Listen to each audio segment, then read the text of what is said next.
Hello mga kakumpuni, meron tayong tanggap iPhone 12. Bigla na lang namatay. Ano nangyari ma'am? Chinarge nyo lang po ba? Opo. Tapos pag-charge ko po, pag Biglang namatay. wala na Ayan. po power. Ang gagawin natin, ililibre lang natin kasi baka naghang lang. Pipindutin lang natin yung volume up, volume down, plus power kung magre-restart ha. 1, 2, 3. Tingnan natin. Pag ito nag-restart, okay na to. Okay na. Okay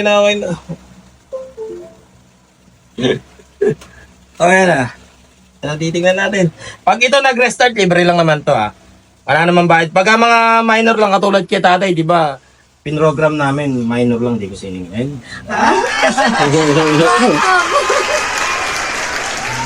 Sabi ko di ba, check lang natin. Kasi dito kasi pagka nagpagawa at wala naman sira, sinasabi ko naman po agad. Hindi na natin gagawin na try natin referin. Ito, libre agad. Ayan po, nakita niyo mga kakumpuni ha. Walang bayad yan ha. Hello, bebe. Nalibre pa po ng candy. Thank you Yeah, po. ma'am, ingat po ha. Ay,